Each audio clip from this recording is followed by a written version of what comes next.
বেদবি করো আমার মাগনির লাগে কি আম্মা বেদবি কর না কিস কমু ঈদের দ্বিতীয় দিনে ফ্যামিলির সবাইকে নিয়ে আমরা কোথায় গিয়েছিলাম এবং সেখানে গিয়ে আমরা কি কি খাওয়া দাওয়া করেছিলাম এবং কোথায় কোথায় ঘুরতে গিয়েছিলাম সেটাই থাকছে আজকের ভিডিওতে। হ্যালো এভরিওয়ান, আসসালামু আলাইকুম। আশা করি সবাই ভালো আছো।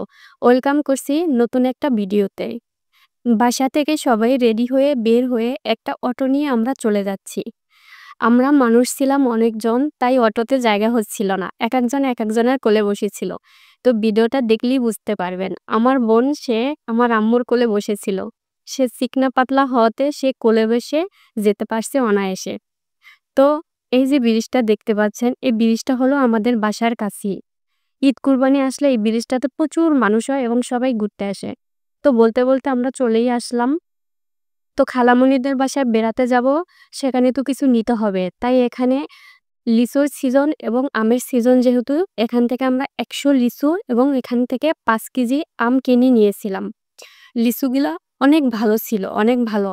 আমি আমার বোন ভাবছিলাম লিচুগুলো হয়তো ভালো হবে না, পরে দেখতেছিলাম না, লিচুগুলো অনেক ভালোই হয়েছে। পরে এখান থেকে আবার রিক্সা নিয়ে আমরা এখানে চলে গেলাম নদীর কাছে। তো তাদের বাসায় যেতে হলে আবার এখানে আমাদের বড় একটা নদী পার হতে হয়। তো এই নদীটা আবার আমাদের, এই যে ট্রলারটা দেখতে পারছেন, এই ট্রলারটা দিয়ে আমাদের পার হতে হবে। এখানে সবাই মিলে একে একে ট্রলারে উঠে যাচ্ছে। তো এখানে তাদের যাতায়াত ব্যবস্থা খুবই খারাপ। এজন্য আমাদের ছোট খালামণিদের বাসায় তেমন একটা যাওয়া হয় না। তবে তাদের গ্রামীণ পরিবেশ অনেক সুন্দর। আমার কাছে তাদের এই পরিবেশটা অনেক ভালো লাগে। আমি মাঝে মাঝে গিয়ে থাকি শুধুমাত্র তাদের এই নদীর পরিবেশটা দেখার জন্য। তো এখানে যে আম কিনেছিলাম, দোকানদার ২ টা আম কেটে দিয়েছিল। আম ২ টা আমি আর আমার বোন খাই নাই।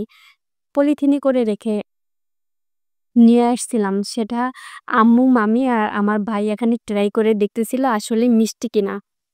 পরে তারা বলতেছিল যে না, আসলে আমগুলো অনেক মিষ্টি। তো বলতে বলতে দেখেন আমরা কিন্তু তাদের বাড়ির কাছে চলে আসছি।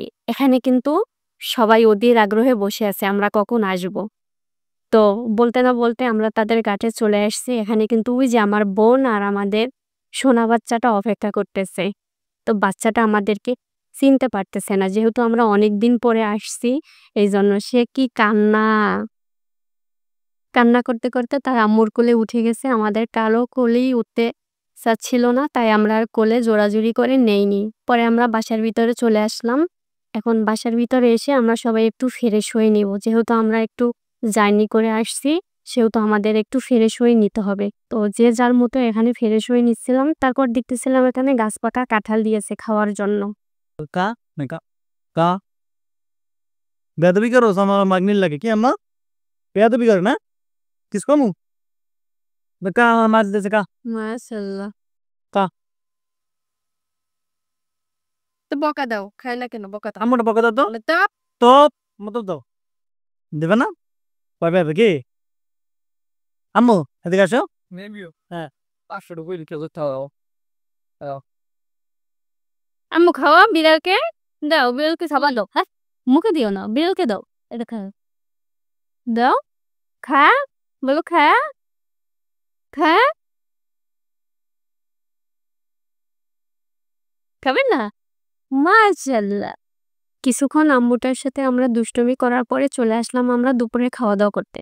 তো এখানে ছোট আন্টি রান্না করেছিল আলু দিয়ে গরুর গোশ। তো গরুর গোশটা কুরবানির পরে যেহেতু আমাদের তেমন একটা খেতে ভালো লাগতেছিল না, তারপরে ছিল এখানে মাছ। তারপরে ছিল এখানে মাছের ডিম ভুনা এবং ডাল আর কচু শাক। কচু শাকটা আমাদের সবারই ফেভারিট ছিল, সবারই। মূলত আমরা গরুর মাংসটা খুব কম খেয়েছি, যেহেতু কুরবানির পরপরই ছিল। দাঁত খেতে খেতে আমরা পুরা মানে হয়ে গেছিলাম, কুরবানির মাংস আর খেতে ইচ্ছা করতেছিল না, তাই আর কি। এখানে আমি ডিম ভুনা দিয়ে ট্রাই করছিলাম ভাতটা খাওয়ার জন্য।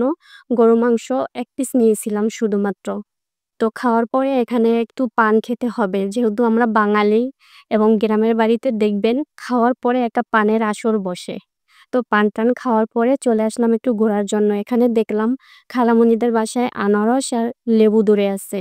তো সেখানে গিয়ে আনারস দেখলাম, লেবু তুললাম বাড়িতে নিয়ে যাওয়ার জন্য। লেবুগুলা এত পরিমাণে গন্ধ ছিল কি আর বলবো।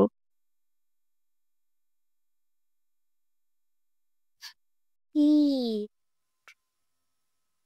ও একটু দাও, দাও, একটু দাও।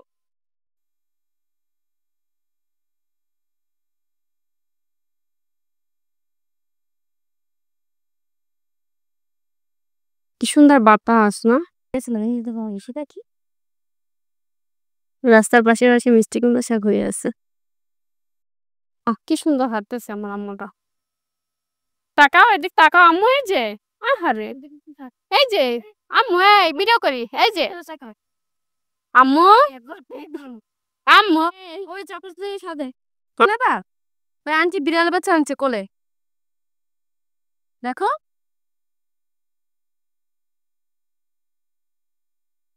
তারপরে আমরা সব বোনরা মিলে চলে আসছিলাম নদীর কাছে হাওয়া খেতে। বিশ্বাস করেন ওদের বাসাতে কারেন্ট না থাকলেও কোনো সমস্যা হয় না। এই নদীর কাছে বসে থাকলে এত সুন্দর বাতাস আসে মন প্রাণ জুড়িয়ে যায়। তো আমরা কয় বোন মিলে এখানে নদীর পাশে বসেছিলাম এবং বাতাস খাচ্ছিলাম আর অনেক গল্প করতেছিলাম বোনরা মিলে।